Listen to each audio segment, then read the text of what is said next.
నమస్తే భారత్. తెలుగులో లక్ష్మీకాంత్ గారి ఇండియన్ పాలిటీ 1వ భాగము రాజ్యాంగ నిర్మాణంలో మొదటి టాపిక్ చారిత్రక నేపథ్యం. బ్రిటిష్ వారు భారతదేశానికి 1600 సంవత్సరంలో తూర్పు ఇండియా కంపెనీ ద్వారా వ్యాపారులుగా వచ్చారు. క్వీన్ ఎలిజబెత్ I ప్రదానం చేసిన ఒక చార్టర్ ద్వారా వారికి భారతదేశంలో వ్యాపారం చేయడానికి సర్వహక్కులు లభించాయి. వ్యాపారానికే పరిమితమైన ఈ కంపెనీకి 1765లో బెంగాల్, బీహార్, ఒరిస్సాలోని దివానీ అంటే ఆదాయం, న్యాయ వ్యవహారాలలో హక్కులు ఇవి లభించింది. దీనితో భూభాగంపై వీరికి అధికారం మొదలైంది. 1858లో జరిగిన సిపాయి తిరుగుబాటు తర్వాత బ్రిటిష్ ప్రభుత్వం భారతదేశ పాలనను తన ఆధీనంలోకి తెచ్చుకుంది. ఈ పాలన భారతదేశానికి స్వాతంత్ర్యం వచ్చిన నాటి వరకు అనగా ఆగస్టు 15, 1947 వరకు కొనసాగింది. స్వాతంత్ర్యం రావడంతో రాజ్యాంగాన్ని ఏర్పరచుకునే అవసరం ఏర్పడింది. కమ్యూనిస్ట్ ఉద్యమ అగ్రగామి మరియు రాడికల్ డెమోక్రటిజం అడ్వకేట్ ఎంఎన్ రాయ్ 1934లో సూచించిన విధంగా ఒక రాజ్యాంగ నిర్మాణ సభను 1946లో రాజ్యాంగ రచన కోసం ఏర్పాటు చేయడం జరిగింది. జనవరి 26, 1950న రాజ్యాంగం అమల్లోకి వచ్చింది. అయితే భారత రాజ్యాంగంలోని వ్యవస్థలోని అనేక లక్షణాలకు మూలాలు బ్రిటిష్ పాలన నుండి వచ్చాయి. బ్రిటిష్ పాలనలో జరిగిన కొన్ని సంఘటనల వలన బ్రిటిష్ ప్రభుత్వం తన పరిపాలనా విధానంలో కొన్ని నిర్దిష్టమైన పరిపాలనా సూత్రాలని, చట్టాలని చేసింది. ఇవన్నీ భారత రాజ్యాంగాన్ని, వ్యవస్థని ఎంతో ప్రభావితం చేశాయి. వీటిని ఒక కాలానుక్రమం ప్రకారం ఇక్కడ వివరించడం జరిగింది. కంపెనీ పాలన 1773 నుండి 1858 వరకు జరిగింది. ఇందులో కొన్ని చట్టాలు ఉన్నాయి. ఒకటి రెగ్యులేటింగ్ చట్టం 1773, పిట్స్ ఇండియా చట్టం 1784, చార్టర్ చట్టం 1833, చార్టర్ చట్టం 1853. తర్వాత 1858 నుండి 1947 వరకు చక్రవర్తి పాలన మొదలైంది. ఇందులో భారత ప్రభుత్వ చట్టం 1858, భారత కౌన్సిల్ చట్టాలు 1861, 1892 మరియు 1909. తర్వాత భారత ప్రభుత్వ చట్టం 1919, భారత ప్రభుత్వ చట్టం 1935, భారత స్వాతంత్ర చట్టం 1947. ఇవి ఇందులో ఉన్నటువంటి ముఖ్యమైన చట్టాలు. రెగ్యులేటింగ్ చట్టం 1773. ఈ చట్టానికి రాజ్యాంగ ప్రాముఖ్యత ఉంది. ఎందుకనగా ఒకటి తూర్పు ఇండియా కంపెనీ వ్యవహారాలను క్రమబద్ధం చేసి వాటిని నియంత్రించడానికి బ్రిటిష్ ప్రభుత్వం చేపట్టిన మొదటి చర్య ఇది. 2 కంపెనీ రాజకీయ పరిపాలన విధులను మొదటిసారిగా అది గుర్తించింది మరియు భారతదేశంలో కేంద్రీకృత పాలనకు అది పునాదులను వేసింది. రెగ్యులేటింగ్ చట్టం 1773 యొక్క ఈ చట్టం యొక్క లక్షణాలు: 1 బెంగాల్ గవర్నర్ని గవర్నర్ జనరల్ ఆఫ్ బెంగాల్ అని నామకరణం చేయడం జరిగింది. అతనికి సహాయం చేయడానికి 4 సభ్యులతో ఒక కార్యనిర్వాహక మండలిని ఏర్పాటు చేయడం జరిగింది. లార్డ్ వారన్ హేస్టింగ్స్ మొట్టమొదటి గవర్నర్గా నియమితులయ్యారు. 2 బాంబే, మద్రాస్ ప్రెసిడెన్సీల గవర్నర్లని బెంగాల్ గవర్నర్ జనరల్కి ఆధీనులుగా చేయడం జరిగింది. ఈ చట్టం రాకముందు ఈ 3 ప్రెసిడెన్సీల గవర్నర్లు ఎవరికి వారు స్వతంత్రంగా ఉండేవారు. ఒక ప్రధాన న్యాయమూర్తి మరియు 3 ఇతర న్యాయమూర్తులతో కలకత్తాలో సుప్రీంకోర్టుని 1774లో ఏర్పాటు చేయడం జరిగింది. కంపెనీలో పనిచేసే ఉద్యోగులు ప్రైవేటుగా వ్యాపారాన్ని చేసుకోవటం మరియు స్థానికుల నుండి బహుమానాలని కానీ లంచాలని కానీ తీసుకోవటం నిషేధించబడింది. కోర్ట్ ఆఫ్ డైరెక్టర్స్ అంటే కంపెనీలో ఒక గవర్నింగ్ బాడీ ఇది. భారతదేశంలో రెవెన్యూ, సివిల్ మరియు మిలిటరీ వ్యవహారాలని నివేదిక ద్వారా బ్రిటిష్ ప్రభుత్వానికి ఎప్పటికప్పుడు తెలియపరచాలి. ఈ నిబంధన ద్వారా కంపెనీ పాలనపై బ్రిటిష్ ప్రభుత్వ నియంత్రణకి బలం చేకూరింది. తర్వాతి చట్టం పిట్స్ ఇండియా చట్టం 1784. 1773 రెగ్యులేటింగ్ చట్టంలోని లోపాలను సవరించడం కోసం బ్రిటిష్ పార్లమెంట్ సవరణ చట్టం 1781ని ఆమోదించింది. దీనిని యాక్ట్స్ ఆఫ్ సెటిల్మెంట్ అని కూడా అంటారు. దీని ద్వారా వచ్చిన ప్రముఖమైన చట్టం పిట్స్ ఇండియా చట్టం 1784. దీని యొక్క ముఖ్య లక్షణాలు: ఇది కంపెనీ వాణిజ్య, రాజకీయ విధులను వేరు చేసింది. కోర్ట్ ఆఫ్ డైరెక్టర్స్ని వాణిజ్య వ్యవహారాలను నిర్వహించమని ఇది అనుమతించింది. కానీ రాజకీయ వ్యవహారాలు నిర్వహించడానికి బోర్డ్ ఆఫ్ కంట్రోల్ అనే ఒక కొత్త మండలిని ఏర్పాటు చేసింది. ఈ విధంగా ఒక ద్వంద్వ ప్రభుత్వ వ్యవస్థని ఏర్పాటు చేయడం జరిగింది. భారతదేశంలో బ్రిటిష్ పరిపాలనా ప్రాంతాలలో సివిల్, మిలిటరీ, రెవెన్యూ వ్యవహారాలపై బోర్డ్ ఆఫ్ కంట్రోల్కి నియంత్రణాధికారాన్ని ఇవ్వడం జరిగింది. ఈ విధంగా ఈ చట్టం 2 కారణాల వలన ప్రాముఖ్యత పొందింది. 1. భారతదేశంలో కంపెనీ భూభాగాలని భారతదేశంలో బ్రిటిష్ పరిపాలనా ప్రాంతాలు అని పేర్కొనడం జరిగింది. 2. భారతదేశ పాలనలో కంపెనీ వ్యవహారాలపై బ్రిటిష్ ప్రభుత్వానికి సర్వోన్నత అధికారం వచ్చింది. తర్వాతి చట్టం చార్టర్ చట్టం 1833. బ్రిటిష్ ఇండియాలో కేంద్రీకృత ప్రక్రియలో ఈ చట్టం చివరి దశ. ఈ చట్టం యొక్క ముఖ్య లక్షణాలు: గవర్నర్ జనరల్ ఆఫ్ బెంగాల్ని గవర్నర్ జనరల్ ఆఫ్ ఇండియాగా ఇది ప్రకటించింది. ఇతనికి సివిల్ మరియు మిలిటరీ అధికారాలని నిహితం చేసింది. ఈ విధంగా భారతదేశంలో సమస్త బ్రిటిష్ పరిపాలనా ప్రాంతాలలో అధికారాన్ని భారత ప్రభుత్వం పరిధిలోనికి మొదటిసారి ఈ చట్టం తెచ్చింది. లార్డ్ విలియం బెంటింక్ మొట్టమొదటి భారత గవర్నర్ జనరల్ అయ్యారు. బాంబే, మద్రాస్ గవర్నర్ల శాసనాధికారాలను ఇది తీసివేసింది. మొత్తం బ్రిటిష్ ఇండియాలోని అన్ని శాసనాధికారాలు భారత గవర్నర్ జనరల్కే సంక్రమించాయి. అంతకుముందు చట్టాల కింది శాసనాలను రెగ్యులేషన్స్ అనేవారు. ఈ చట్టం క్రింద ఏర్పడిన శాసనాలని యాక్ట్స్ అని వ్యవహరించడం జరిగింది. వాణిజ్య సమితిగా తూర్పు ఇండియా కంపెనీ కార్యక్రమాలకు ఈ చట్టం చరమగీతం పాడింది. అది కేవలం పరిపాలనా సమితిగా మిగిలింది. భారతదేశంలోని కంపెనీ భూభాగాలని రాజుకి, అతని వారసులకు మరియు ఉత్తరాధికారులకు చెందిన ట్రస్ట్ అని ఈ చట్టం పేర్కొన్నది. సివిల్ సర్వెంట్ల ఎంపిక కోసం బహిరంగ పోటీ పరీక్షల విధానాన్ని ప్రవేశపెట్టడానికి ఈ చట్టం ప్రయత్నించింది. కంపెనీ క్రింది భారతీయులకు ఉద్యోగాలు ఇవ్వడంలో ప్రతిబంధాలు ఉండరాదని సూచించింది. అయితే కోర్ట్ ఆఫ్ డైరెక్టర్స్ దీన్ని వ్యతిరేకించడంతో దీనిని నిరాకరించడం జరిగింది. తర్వాతి చట్టం చార్టర్ చట్టం 1853. ఈ చట్టంలోని ముఖ్యాంశాలు: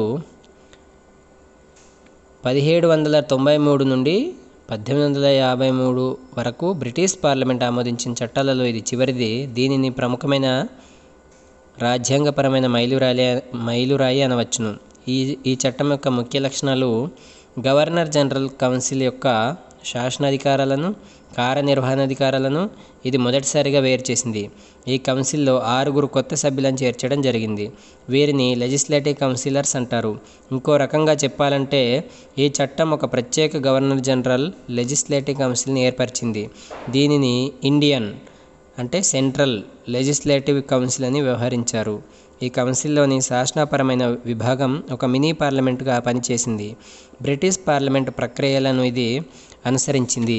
ఈ విధంగా ప్రభుత్వంలో శాసన నిర్మాణంని ప్రత్యేకంగా పరిగణించడం జరిగింది. సివిల్ సర్వెంట్లను ఎంపిక చేసుకోవడానికి బహిరంగ పోటీ వ్యవస్థను ఇది ఏర్పరిచింది. ఈ ఉన్నతమైన సివిల్ సర్వీసెస్లో భారతీయులకు కూడా అవకాశం ఇవ్వడం జరిగింది. ఈ నేపథ్యంలో మెకాలే కమిటీ అంటే ఇండియన్ సివిల్ సర్వీస్పై కమిటీ, దీన్ని 1854లో నియమించడం జరిగింది. బ్రిటిష్ రాజవంశం పేరుపై కంపెనీ పొందిన భారత భూభాగ ప్రాంతాలపై కంపెనీ పాలనకు గల అనుమతిని ఇది పొడిగించింది. అయితే ఇంతకుముందు చట్టాలలో మాదిరిగా ఏ విధమైన నిర్దిష్ట గడువును సూచించలేదు. అనగా బ్రిటిష్ పార్లమెంట్ ఎప్పుడైనా తన ఇష్టానుసారం కంపెనీ పాలనను రద్దు చేయగలదని భావించవచ్చును. మొదటిసారిగా ఈ చట్టం భారత అంటే కేంద్ర లెజిస్లేటివ్ కౌన్సిల్లో ప్రాంతీయ ప్రాతినిధ్యాన్ని గుర్తించింది. గవర్నర్ జనరల్ కౌన్సిల్లోని 6 కొత్త శాసనసభ్యులలోని 4 సభ్యులను మద్రాస్, బాంబే, బెంగాల్ మరియు ఆగ్రా ప్రాంతాలు అంటే ఇవి ప్రావిన్స్ల నుండి నియమించడం జరిగింది. తర్వాత చక్రవర్తి పాలన 1858 నుండి 1947 వరకు జరిగిందని చక్రవర్తి పాలన అంటాం.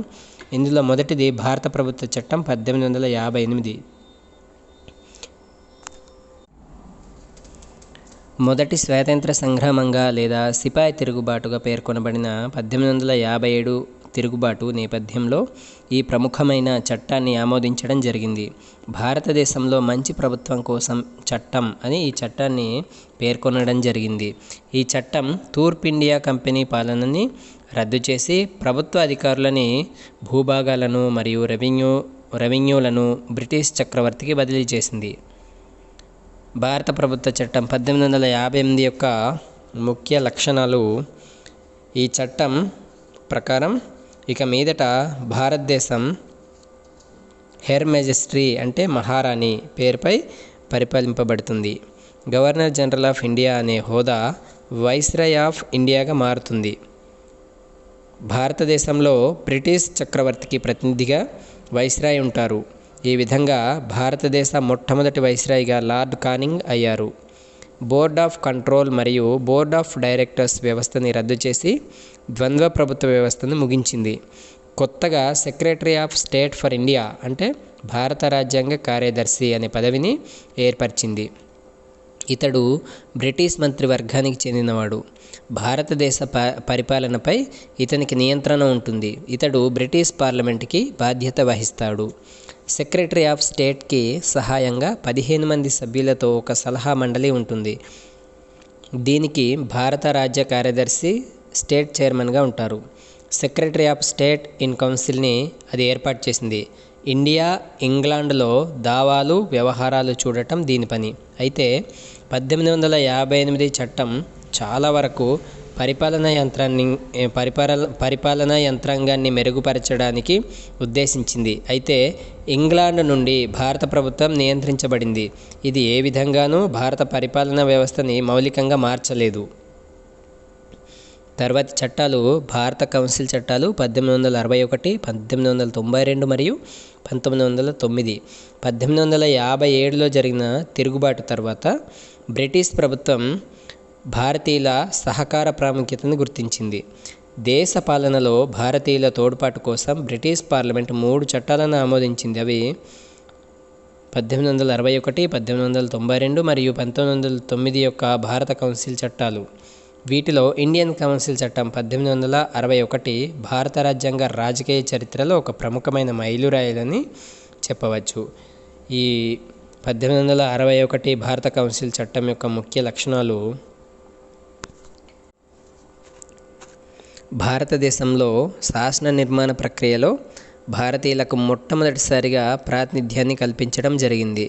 వైస్రాయ్ తన కౌన్సిల్లో కొంతమంది భారతీయులను నామినేట్ చేయాలనే అంశం ఇందులో ఉంది. 1862లో ఆనాటి వైస్రాయ్ లార్డ్ కానింగ్ 3 భారతీయులను లెజిస్లేటివ్ కౌన్సిల్కు నామినేట్ చేశారు. వారు బెనారస్ రాజు, పాటియాలా మహారాజు మరియు సర్ దినకర్ రావు. బాంబే మరియు మద్రాస్ ప్రెసిడెన్సీలకు శాసనాధికారాలను పునరుద్ధరించి వికేంద్రీకరణ ప్రక్రియకు ఈ చట్టం నాంది పలికింది. 1773లో మొదలైన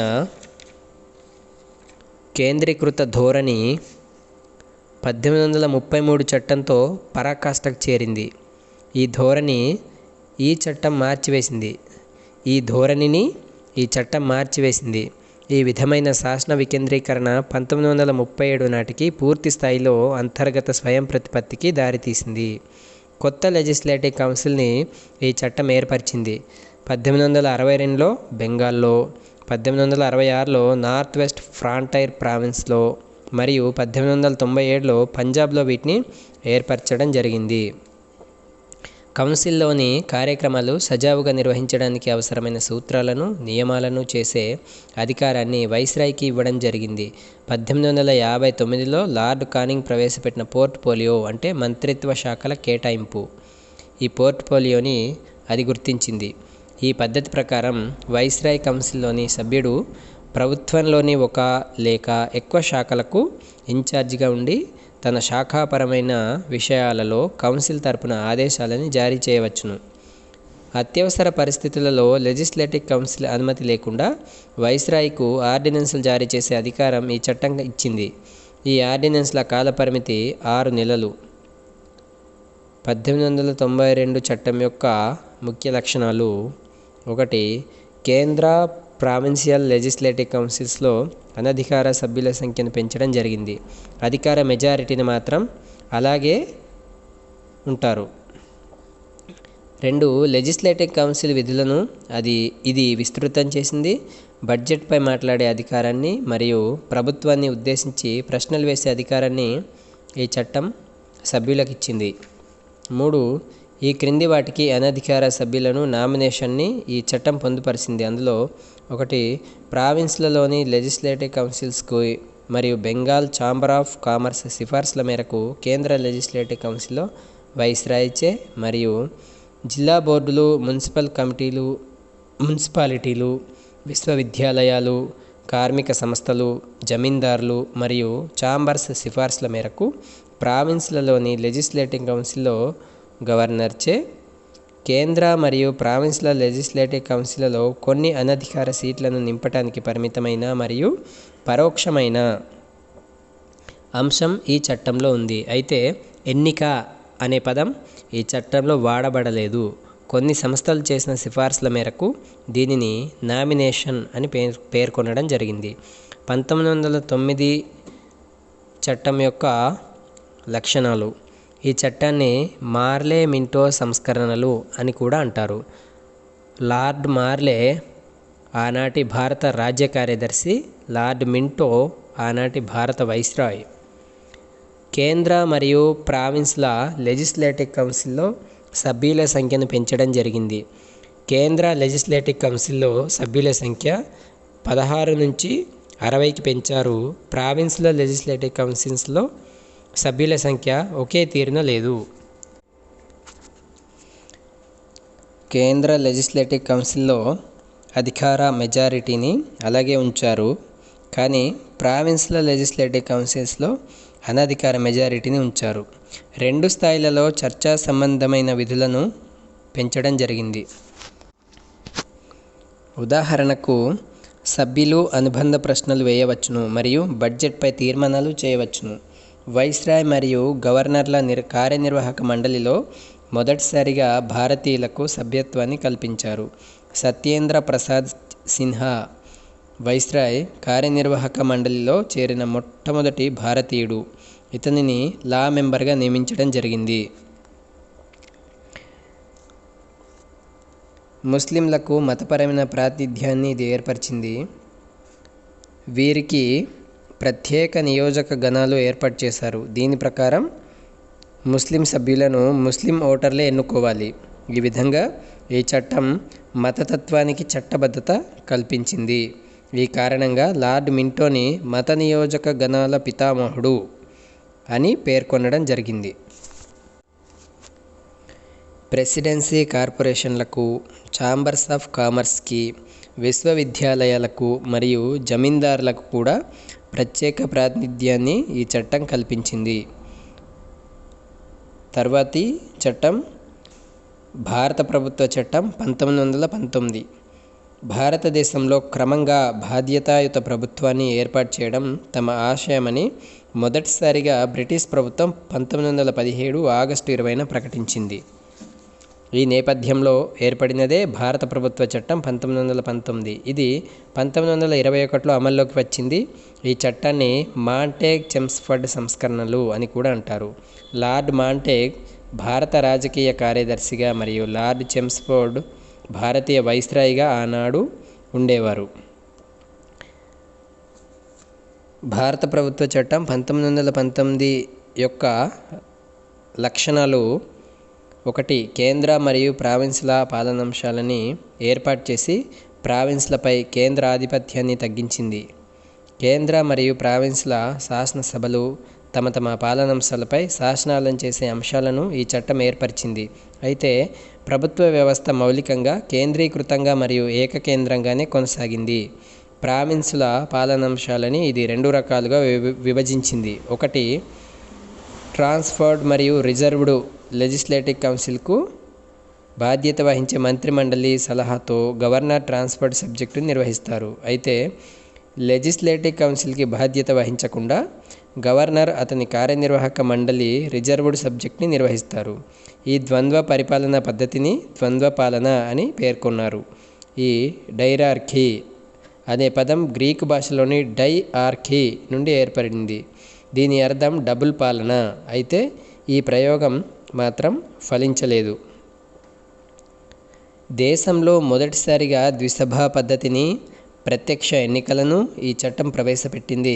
తద్వారా భారత లెజిస్లేటివ్ కౌన్సిల్లో 2 సభలు ఏర్పడ్డాయి. అవి ఒకటి ఎగువ సభ అంటే కౌన్సిల్ ఆఫ్ స్టేట్స్ మరియు దిగువ సభ అంటే లెజిస్లేటివ్ అసెంబ్లీ. 2 సభలలోని మెజారిటీ సభ్యులు ప్రత్యక్ష ఎన్నిక ద్వారా ఎన్నుకోబడ్డారు.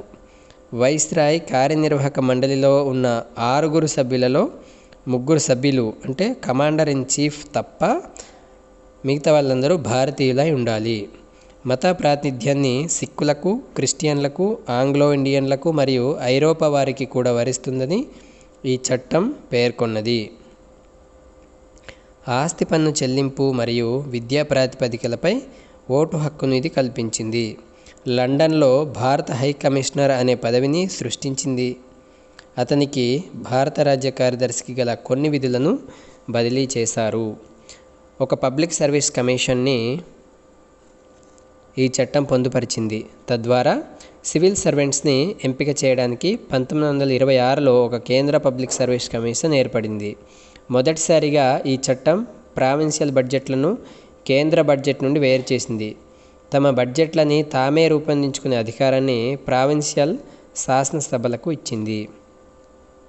భారత ప్రభుత్వ పనితీరుని పరిశీలించి దాని పని విధానం గురించి చట్టం అమల్లోకి వచ్చిన 10 సంవత్సరాలలో నివేదిక సమర్పించడానికి ఒక చట్టబద్ధమైన సంఘం, దీన్నే స్టాట్యూటరీ కమిషన్ అంటారు, దీనిని అది ఏర్పరిచింది.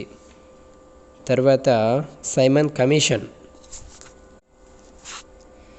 నూతన రాజ్యాంగం ద్వారా భారతదేశ పరిస్థితులు ఎలా ఉంటాయో అనే విషయాలపై ఒక నివేదికను తయారు చేయమని సర్ జాన్ సైమన్ అధ్యక్షతన 7 సభ్యులతో కూడిన ఒక చట్టబద్ధమైన కమిషన్ని బ్రిటిష్ ప్రభుత్వం నవంబర్ 1927లోనే, అంటే నిర్ణీత కాలానికి 2 సంవత్సరాల ముందే నియమించింది. ఈ కమిషన్లోని సభ్యులందరూ ఆంగ్లేయులే కావడం వల్ల ఈ కమిషన్ అన్ని పార్టీలు బహిష్కరించాయి. ఈ కమిషన్ తన నివేదికను 1930లో సమర్పించింది.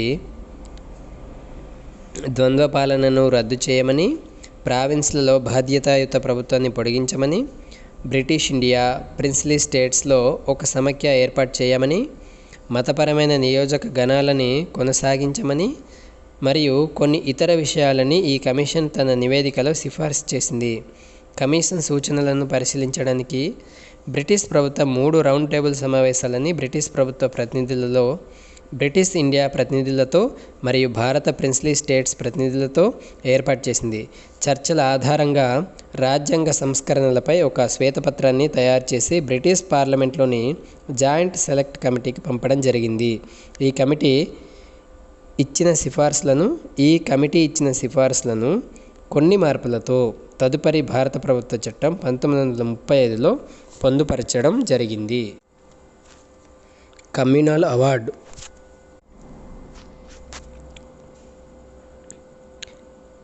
మైనారిటీల ప్రాతినిధ్యం కోసం ఒక పథకాన్ని రామ్సే మెక్డొనాల్డ్ ఆగస్టు 1932లో ప్రకటించారు. దీనినే కమ్యూనల్ అవార్డ్ అంటారు.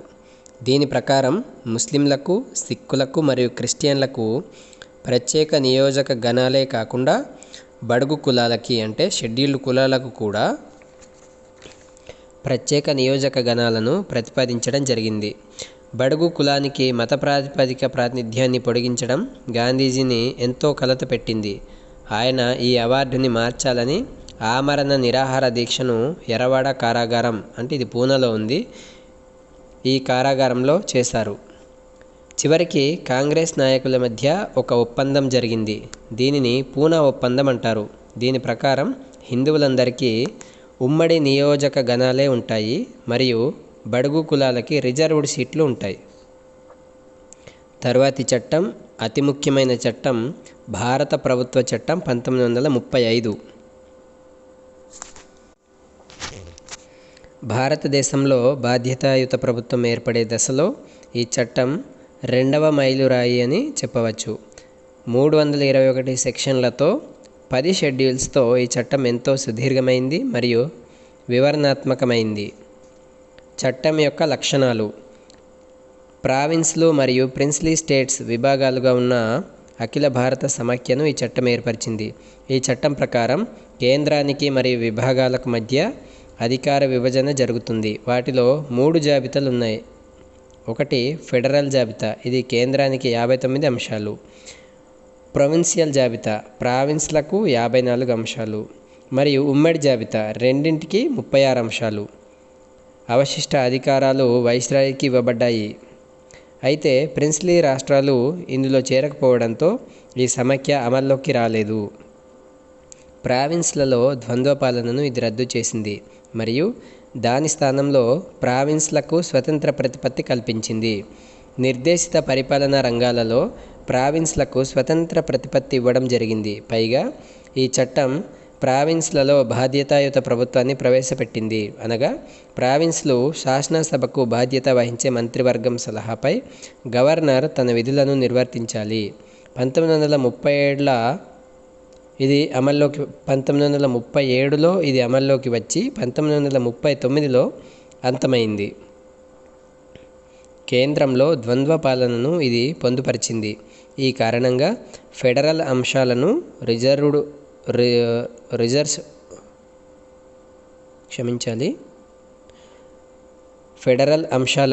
రిజర్వ్ అంశాలుగా మరియు ట్రాన్స్ఫర్డ్ అంశాలుగా విభజించడం జరిగింది. అయితే చట్టంలోని ఈ అంశం ఆచరణలో రాలేదు. 11 ప్రావిన్సులలో 6లో ద్వివిధ శాసనసభ విధానాన్ని ఈ చట్టం ప్రవేశపెట్టింది. బెంగాల్, బాంబే, మద్రాస్, బీహార్, అస్సాం మరియు యునైటెడ్ ప్రావిన్స్లలో ద్వివిధ శాసనసభను ప్రవేశపెట్టడం జరిగింది. ఈ 2 సభలు ఏవనగా లెజిస్లేటివ్ కౌన్సిల్ అంటే ఎగువ సభ మరియు లెజిస్లేటివ్ అసెంబ్లీ దిగువ సభ. అయితే వీటిపై అనేక పరిమితులు విధించారు. మరలా ప్రాతినిధ్య సూత్రాన్ని ఇంకా పొడిగించడం జరిగింది. తద్వారా బడుగు కులాలకు అంటే షెడ్యూల్డ్ కులాలకు, స్త్రీలకు మరియు కార్మికులకు కూడా దీన్ని వర్తింపజేశారు. భారత ప్రభుత్వ చట్టం 1858 ద్వారా ఏర్పడిన కౌన్సిల్ ఆఫ్ ఇండియాను రద్దు చేయడం జరిగింది. భారత రాజ్య కార్యదర్శికి సలహాలు ఇచ్చే బృందాన్ని ఏర్పాటు చేయడం జరిగింది. ఓటింగ్ను పొడిగించడం జరిగింది. జనాభాలో 10% ప్రజలకు ఓటింగ్ హక్కు కల్పించడం జరిగింది. దేశంలో కరెన్సీ మరియు క్రెడిట్ నియంత్రణ కొరకు రిజర్వ్ బ్యాంక్ ఆఫ్ ఇండియాను ఈ చట్టం పొందుపరిచింది. ఫెడరల్ పబ్లిక్ సర్వీస్ కమిషన్ మాత్రమే కాక ప్రావిన్స్లో పబ్లిక్ సర్వీస్ కమిషన్ను మరియు జాయింట్ పబ్లిక్ సర్వీస్ కమిషన్ 2 లేక ఎక్కువ ప్రావిన్సులు అంటాం, ఇవి ఏర్పాటు చేయాలని ఈ చట్టంలో ఉంది. 1937లో ఏర్పాటైన ఫెడరల్ కోర్టును స్థాపించాలని ఈ చట్టం పేర్కొన్నది. తర్వాతి చట్టం భారత స్వాతంత్ర్య చట్టం 1947. జూన్ 30, 1948 నాడు భారతదేశంలో బ్రిటిష్ పాలన అంతమవుతుందని బ్రిటిష్ ప్రధానమంత్రి క్లైమెంట్ అట్లీ ఫిబ్రవరి 20, 1947న ప్రకటించారు. దీని తర్వాత బాధ్యతాయుతమైన భారతీయులకు అధికారాన్ని బదిలీ చేయడం జరుగుతుందని కూడా ఆయన అన్నారు. ఈ ప్రకటన తర్వాత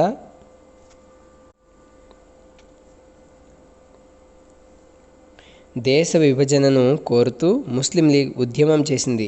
దీనితో బ్రిటిష్ ప్రభుత్వం ఇంకొక ప్రకటన చేసింది. 1946లో ఏర్పడిన రాజ్యాంగ నిర్మాణ సభ ఆమోదించిన రాజ్యాంగం దేశంలో దాన్ని అంగీకరించిన ప్రాంతాలకు వర్తించదని అది ప్రకటించింది.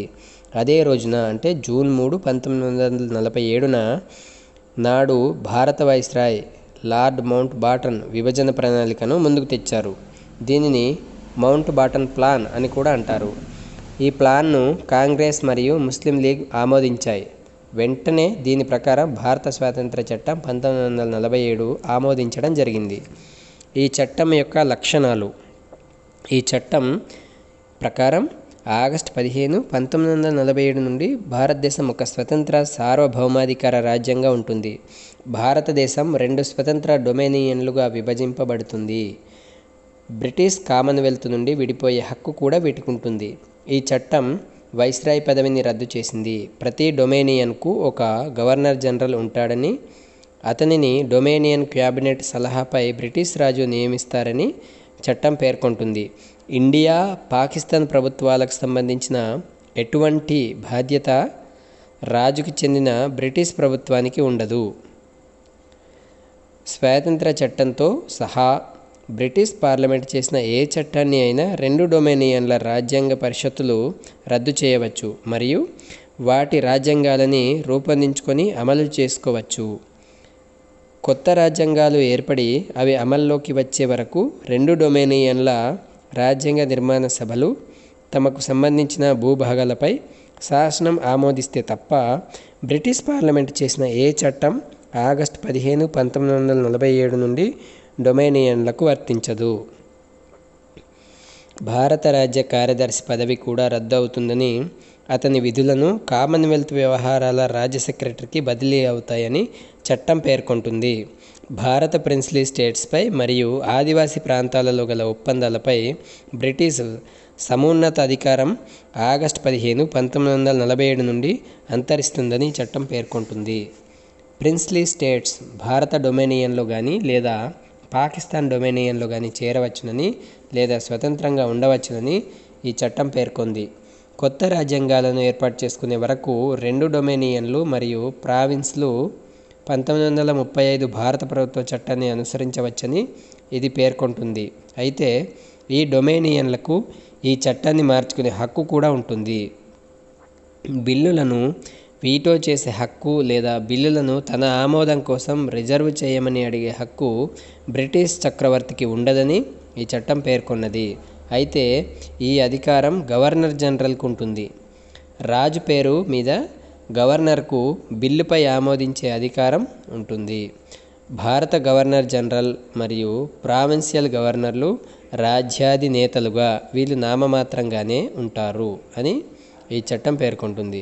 వీరు అన్ని వ్యవహారాలలో మంత్రిమండలి సలహాపై తమ విధులు నిర్వర్తించాలి. ఇంగ్లాండ్ రాజుకు గల రాజరికమైన బిరుదుల నుండి ఎంపరర్ ఆఫ్ ఇండియా అనే బిరుదును తొలగించడం జరిగింది. భారత రాజ్య కార్యదర్శిచే రిజర్వ్ అయిన పదవులు మరియు సివిల్ సర్వెంట్ల నియామకాలని ఈ చట్టం ఆపేసింది. ఆగస్టు 15, 1947 కంటే ముందు నియమించబడిన సివిల్ సర్వీసెస్ సభ్యులు తమ ప్రయోజనాలను ఆ రోజు వరకు పొందుతారు. సరిగ్గా ఆగస్టు 15, 1947 అర్ధరాత్రి బ్రిటిష్ పాలన అంతమైంది. కొత్తగా ఏర్పడిన ఇండియా, పాకిస్తాన్ డొమినియన్లకు అధికారం బదిలీ అయింది. లార్డ్ మౌంట్ బాటన్ కొత్తగా ఏర్పడిన భారత డొమినియన్కు గవర్నర్ జనరల్ అయ్యారు. స్వతంత్ర భారతదేశానికి ప్రధానమంత్రిగా జవహర్లాల్ నెహ్రూ చేత ప్రమాణ స్వీకారం చేయించారు.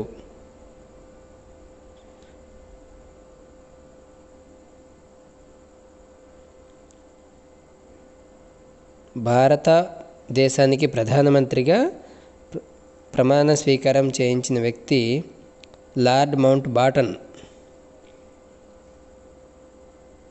లార్డ్ మౌంట్ బాటన్ కొత్తగా ఏర్పడిన భారత డొమినియన్కు గవర్నర్ జనరల్ అయ్యారు. స్వతంత్ర భారతదేశానికి ప్రధానమంత్రిగా జవహర్లాల్ నెహ్రూ చేత ఆయన ప్రమాణ స్వీకారం చేయించారు. 1946లో ఏర్పడిన రాజ్యాంగ నిర్మాణ సభ భారత డొమినియన్కు తాత్కాలిక పార్లమెంట్ అయ్యింది. తాత్కాలిక ప్రభుత్వం 1946.